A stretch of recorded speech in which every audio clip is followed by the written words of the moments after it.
सुखो बुद्धानुपादो सुखा सद्धम्मदेशना सुखा संगसामगे समगानं तपो सुखो। सम्यक स्मृति। भिक्खु, सम्यक स्मृति क्या है? भिक्खु, एक भिक्खु काया यानी कि शरीर के प्रति जागरूक कायनस्पशी है। वह प्रज्ञाशील, ज्ञानयुक्त, होश वाला तथा लोक में जो लोभ और धर्मनस्य है उसे हटाकर विहार करता है। वेदनाओं के प्रति जागरूक, प्रज्ञा वाला, ज्ञानयुक्त, होश वाला तथा लोक में जो लोभ और धर्मनस्य है उसे हटाकर विहार करता है। भिक्खु प्राणियों की विशुद्धि के लिए, शोक तथा कष्ट के उपशमन के लिए, दुख तथा धर्मनस्य के नाश के लिए, ज्ञान की प्राप्ति के लिए, निर्वाण के साक्षात करने के लिए यह चारों प्रकार का स्मृति उपस्थान सतिपट्ठान ही एक मात्र मार्ग है। भिक्खु कैसे काया में, शरीर में जागरूक कान-स्मृति हो विहरता है? भिक्षु अरण्य में वृक्ष के नीचे एकांत घर में आसन मारकर शरीर को सीधा कर स्मृति को सामने कर बैठता है। वह जानता हुआ सांस लेता है, जानता हुआ श्वास छोड़ता है। लंबी श्वास लेते हुए वह अनुभव करता है कि लंबी श्वास ले रहा हूँ। लंबी श्वास छोड़ते हुए अनुभव करता है कि लंबी श्वास छोड़ रहा हूँ। छोटी श्वास लेते हुए अनुभव करता है कि छोटी श्वास ले रहा हूँ। छोटी श्वास छोड़ते हुए अनुभव करता है कि छोटी श्वास छोड़ रहा हूँ। सारी काया को अनुभव करते हुए सांस लेना सीखता है। सारी काया को अनुभव करते हुए सांस छोड़ना सीखता है। काया के संस्कार को शांत करते हुए सांस लेना सीखता है। काया के संस्कार को शांत करते हुए सांस छोड़ना सीखता है। इस प्रकार अपनी काया में कान स्मृति हो विहरता है। दूसरों की काया में कायन स्मृति हो विहरता है। अपनी और दूसरों की काया में कान स्मृति हो विहरता है। काया में उत्पत्ति धर्म को देखता विहरता है। काया में विनाश धर्म को देखता विहार करता है। काया में उत्पत्ति विनाश को देखता विहरता है। काया है, ये शरीर है करके इसकी स्मृति ज्ञान और प्रति स्मृति की प्राप्ति के अर्थ उपस्थित रहती है। वह अनाश्रित हो विहरता है। लोक में किसी भी वस्तु को मैं मेरा करके ग्रहण नहीं करता। भिक्खु इस प्रकार की भी भिक्खु काया में कान स्मृति हो विहार करता है। और फिर भिक्खु चलता हुआ जानता है कि चल रहा हूँ। खड़ा हुआ जानता है कि खड़ा हूँ। बैठा हुआ जानता है कि बैठा हूँ। लेटा हुआ जानता है कि लेटा हूँ। जिस जिस अवस्था में उसका शरीर होता है उस अवस्था में उसे जानता है। भिक्खु समझता है कि मेरी क्रियाओं के पीछे कोई करने वाला नहीं, कोई आत्मा नहीं, क्रिया मात्र है। व्यवहार की सुविधा के लिए हम कहते हैं मैं चलता हूँ, मैं खड़ा हूँ इत्यादि। और फिर भिक्खु जानते हुए आता जाता है, जानते हुए देखता भालता है, जानते हुए निकोड़ता फैलता है, जानते हुए संगाटी पात्र चिवर को धारण करता है, जानते हुए आसन पान खादन आस्वाद करता है, जानते हुए पाखान पेशाब करता है, जानते हुए चलता खड़ा रहता बैठता सोता जागता बोलता चुप रहता है। और फिर भिक्खु पैर के तलवे से ऊपर केश मस्तक से नीचे त्वचा से घिरे हुए इस काया को, इस शरीर को नाना प्रकार की गंदगी से पूर्ण देखता है।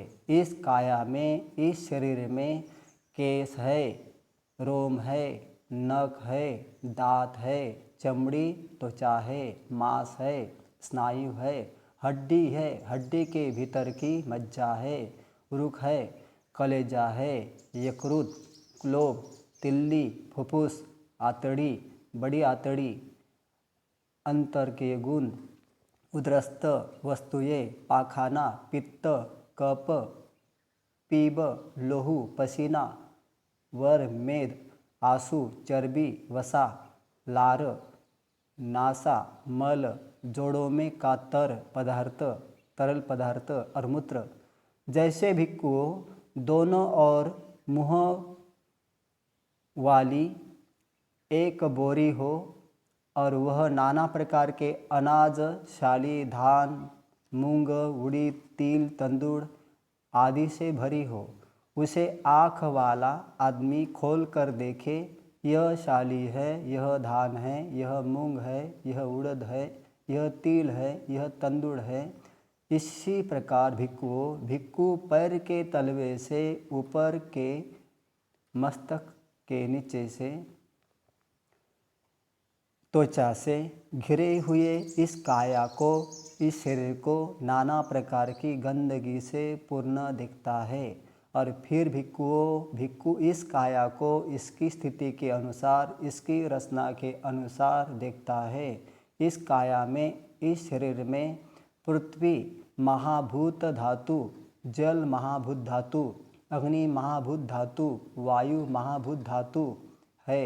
जैसे कि भिक्खुओं चतुर गोघातक व गोघातक का शाकिर्द गाय को मारकर उसकी बोटी बोटी पृथक अलग अलग करके चौरस्ते पर बैठा हो, ऐसे ही भिक्खु इस काया को इसकी स्थिति के अनुसार, इसकी रचना के अनुसार देखता है। और फिर भिक्खु शमशान में फेंके हुए 1 दिन के मरे, 2 दिन के मरे, 3 दिन के मरे, फूले नील पड़े गए, पीब भरे मृत शरीर को देखे और उससे वह अपनी इसी काया का, इसी शरीर का ख्याल करे।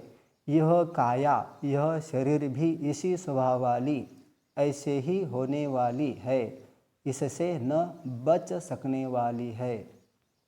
इस प्रकार काया के, शरीर के भीतर कारण स्मृति हो विहरता है, काया के बाहर कारण स्मृति हो विहरता है, काया के अंदर बाहर कारण स्मृति हो विहरता है। काया की उत्पत्ति धर्म को देखता विहार करता है, काया के विनाश धर्म को देखता विहार करता है। ये काया है, यह शरीर है करके इसकी स्मृति, ज्ञान और प्रतिस्मृति की प्राप्ति के अर्थ उपस्थित रहती है। वह अनाश्रित हो विहरता है। लोक में किसी भी वस्तु को मैं मेरा करके ग्रहण नहीं करता। भिक्खुओं इस प्रकार भी भिक्खु का काया में कारण स्मृति हो विहार करता है। भिक्खु जिसने कारण स्मृति का अभ्यास किया है, उसे बढ़ाया है, उस भिक्खु को 10 लाभ होने चाहिए। कौन से 10? वह अरति रति सह उदासी के सामने डटा रहने वाला होता है। उसे उदासी परास्त नहीं कर सकती। वह उत्पन्न उदासी को परास्त कर विहरता है। वह भय भैरव सह होता है। उसे भय भैरव परास्त नहीं कर सकता। वह उत्पन्न भय भैरव को परास्त कर विहरता है। शीत, उष्ण, भूख, प्यास, डंक मारने वाले जीव, मच्छर, हवा, धूप, रेंगने वाले जीवों के आघात, दुरुक्त, दुरागत वचनों तथा दुखदायी, तीव्र, कटु, प्रतिकूल, अरुचिकर, प्राणहरण शारीरिक पीड़ाओं को सह सकने वाला होता है। सुखपूर्वक विहार करने के लिए उपयोगी चारों चैतसिक ध्यानों को इसी जन्म में बिना कठिनाई के प्राप्त करता है। वह अनेक प्रकार की रुद्धियों को प्राप्त करता है। वह अमानुष विशुद्ध दिव्य स्रोत से दोनों प्रकार के शब्द सुनता है। दिव्य शब्द को भी, मानुष शब्द को भी, दूर के शब्द को भी, समीप के शब्द को भी, दूसरे सतों के, दूसरे व्यक्तियों के चित्त को चित्त से जान लेता है। अनेक प्रकार के पूर्व निवासों, पूर्व जन्मों को जान लेता है। अमानुष दिव्य विशुद्ध चक्षु से मरते उत्पन्न होते अच्छे बुरे, सुवर्ण दुवर्ण, सुगति प्राप्त दुर्गति प्राप्त सतों को जानता है। सतों के कर्मानुसार सतों की उत्पत्ति को जानता है। आश्रवों के क्षय से जो चित्त की आश्रव रहित विमुक्ति है, प्रज्ञा की विमुक्ति है, उसे इसी जन्म में स्वयं जानकर, साक्षात्कार प्राप्त कर विहार करता है। भिक्खु वेदनाओं में वेदना स्मृति कैसे होता है? भिक्खु सुख वेदना को अनुभव करते हुए जानता है कि सुख वेदना अनुभव कर रहा हूँ। दुख वेदना को अनुभव करते हुए जानता है कि दुख वेदना अनुभव कर रहा हूँ। असुख दुख वेदना को अनुभव करते हुए जानता है कि अदुख असुख वेदना को अनुभव कर रहा हूँ। भोग पदार्थ युक्त सामिष सुख वेदना को अनुभव करते हुए जानता है कि भोग पदार्थ युक्त सुख वेदना को अनुभव कर रहा हूँ। भोग पदार्थ रहित सुख वेदना को अनुभव करते हुए जानता है कि भोग पदार्थ रहित सुख वेदना को अनुभव कर रहा हूँ। भोग पदार्थ सहित दुख वेदनाओं को अनुभव करते हुए जानता है कि भोग पदार्थ सहित दुख वेदनाओं को अनुभव कर रहा हूँ। भोग पदार्थ सहित रहित दुख वेदनाओं को अनुभव करते हुए जानता है कि भोग पदार्थ रहित दुख वेदनाओं को अनुभव कर रहा हूँ। भोग पदार्थ युक्त अदुख असुख वेदनाओं को अनुभव करते हुए जानता है कि भोग पदार्थ युक्त अदुख असुख वेदनाओं को अनुभव करता हूँ। भोग पदार्थ रहित अदुख असुख वेदनाओं को अनुभव करते हुए जानता है कि भोग पदार्थ रहित असुख अदुख वेदनाओं को अनुभव करता हूँ। इस प्रकार अपने अंदर की वेदनाओं में वेदना स्मृति हो विहरता है। बाहर की वेदनाओं में वेदना स्मृति हो विहरता है। भीतर बाहर की वेदनाओं में वेदना स्मृति हो विहरता है। वेदनाओं में उत्पत्ति धर्म को देखता है। वेदनाओं में व्यय धर्म को दिखता है। वेदनाओं में समुदय व्यय धर्म को दिखता है। वेदना है करके इसकी स्मृति ज्ञान और प्रतिस्मृति की प्राप्ति के लिए उपस्थित रहती है। वह अनाश्रित हो विहरता है। लोक में किसी भी वस्तु को मैं मेरा करके ग्रहण नहीं करता। इस प्रकार भिक्खु वेदनाओं में वेदना स्मृति हो विहरता है। भिक्षु चित्त में चित्तन स्मृति हो कैसे विहरता है? भिक्खु भिक्खु सराग चित्त को जानता है कि यह सराग चित्त है। राग रहित चित्त को जानता है कि यह राग रहित, सद्वेष चित्त को जानता है कि यह सद्वेष है। द्वेष रहित चित्त को जानता है कि यह द्वेष रहित है। सहमोह मूढ़ता चित्त को जानता है कि यह सहमोह है। मूढ़ता रहित चित्त को जानता है कि यह मूढ़ता रहित है। स्थिर चित्त को जानता है कि यह स्थिर है। चंचल चित्त को जानता है कि यह चंचल है। महापरिणाम महगत चित्त को जानता है कि यह महगत चित्त है। महगत चित्त को जानता है कि यह अमहगत है। सउत्तर चित्त को जानता है कि यह सउत्तर है। अनुत्तर उत्तम चित्त को जानता है कि यह अनुत्तर है। एकाग्र चित्त समाहित को जानता है कि यह एकाग्र है। एकाग्रता रहित चित्त को जानता है कि यह एकाग्रता रहित है। विमुक्त चित्त को जानता है कि यह विमुक्त है। अविमुक्त चित्त को जानता है कि यह अविमुक्त है। इस प्रकार भीतरी चित्त से चित्तनुस्मृति हो विहरता है। बाहरी चित्त में चित्तनुस्मृति हो विहरता है। भीतर बाहर चित्त में चित्तनुस्मृति हो विहरता है। चित्त में उत्पत्ति धर्म को देखता है। चित्त में व्यय धर्म को देखता है। चित्त में उत्पत्ति व्यय धर्म को देखता है। चित्त है करके इसकी स्मृति ज्ञान और प्रतिस्मृति की प्राप्ति के लिए उपस्थित रहती है। वह अनाश्रित हो विहरता है। लोक में किसी भी वस्तु को मैं मेरा करके ग्रहण नहीं करता। इस प्रकार भिक्खु चित्त में चित्तनुस्मृति हो विहरता है। भिक्खु धर्म मन के विषयों में कैसे धर्मानुस्मृति विहरता है। भिक्खु 5 निवरणों यानी कि बंधनों को देखता हुआ धर्मों में धर्मानुस्मृति होता है। उसमें कामुकता यानी कामछंद विद्यमान होने पर कामुकता है जानता है। उसमें कामुकता नहीं होने पर कामुकता नहीं है जानता है। कामुकता की उत्पत्ति कैसे होती है यह जानता है। उत्पन्न कामुकता का कैसे नाश होता है यह जानता है। नष्ट हुई कामुकता फिर कैसे नहीं उत्पन्न होती है यह जानता है। उसमें क्रोध व्यापाद विद्यमान होने पर क्रोध है जानता है। क्रोध नहीं होने पर क्रोध नहीं है जानता है। क्रोध की उत्पत्ति कैसे होती है यह जानता है। उत्पन्न क्रोध का कैसे नाश होता है यह जानता है। नष्ट हुआ क्रोध फिर कैसे नहीं उत्पन्न होता है यह जानता है। उसमें आलस्य स्त्यान्मृद विद्यमान होने पर आलस्य है जानता है। उसमें आलस्य नहीं होने पर आलस्य नहीं है जानता है। आलस्य की उत्पत्ति कैसे होती है यह जानता है। उत्पन्न आलस्य का कैसे नाश होता है यह जानता है। नष्ट हुआ आलस्य कैसे फिर नहीं उत्पन्न होता है यह जानता है। उसके भीतर उद्धतपन पछतावा औद्धत्य कुकृत्य विद्यमान रहने पर उद्धतपन तथा पछतावा है जानता है। उसके भीतर उद्धतपन तथा पछतावा नहीं होने पर उद्धतपन तथा पछतावा नहीं है जानता है। उद्धतपन तथा पछतावे की उत्पत्ति कैसे होती है यह जानता है।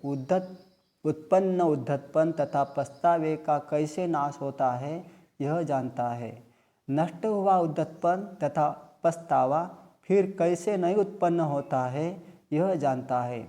उसके भीतर संशय विचिकित्सा विद्यमान रहने पर संशय है जानता है। उसके भीतर संशय नहीं रहने पर संशय नहीं है जानता है। संशय की उत्पत्ति कैसे होती है यह जानता है। उत्पन्न संशय कैसे नष्ट होता है यह जानता है। नष्ट संशय फिर कैसे नहीं उत्पन्न होता है यह जानता है। और फिर भिक्खु 5 उपादान स्कंद धर्मों में धर्मानुस्मृति हो विहरता है। भिक्खु चिंतन करता है यह रूप है, यह रूप का समुदय है, यह रूप का अस्त होना है, यह वेदना है, यह वेदना का समुदय है, यह वेदना का अस्त होना है, यह संज्ञा है, यह संज्ञा का समुदय है, यह संज्ञा का अस्त होना है, यह संस्कार है, यह संस्कारों का समुदय है, यह संस्कारों का अस्त होना है, यह विज्ञान है, यह विज्ञान का समुदय है, यह विज्ञान का अस्त होना है। और फिर भिक्खु शह अंदरूनी बाहरी आयतनों में धर्मानुस्मृति हो विहरता है।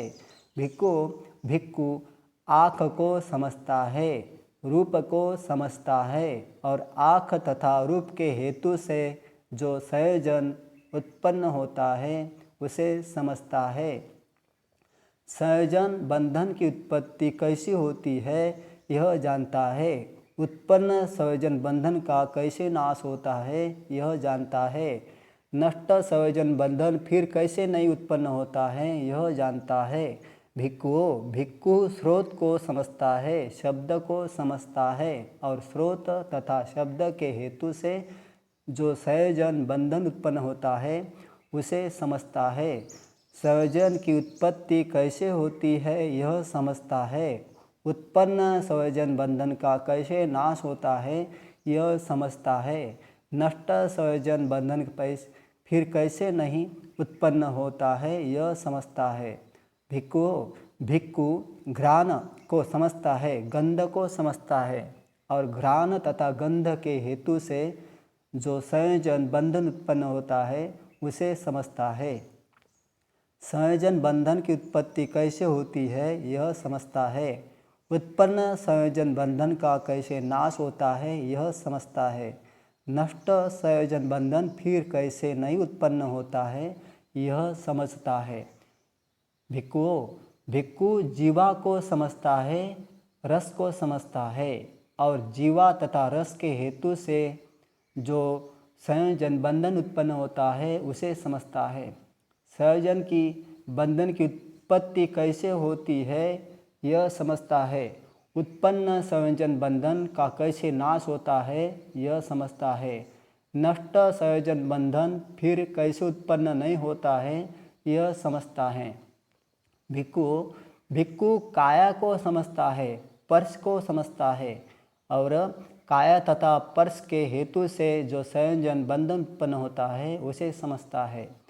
संयोजन बंधन की उत्पत्ति कैसे होती है यह समझता है। उत्पन्न संयोजन बंधन का कैसे नाश होता है यह समझता है। नष्ट संयोजन बंधन फिर कैसे उत्पन्न नहीं होता है यह समझता है। फिर भिक्खु मन को समझता है, मन के विषयों धर्मों को समझता है और मन तथा धर्म के हेतु से जो संयोजन बंधन उत्पन्न होता है उसे समझता है। संयोजन बंधन की उत्पत्ति कैसे होती है यह समझता है।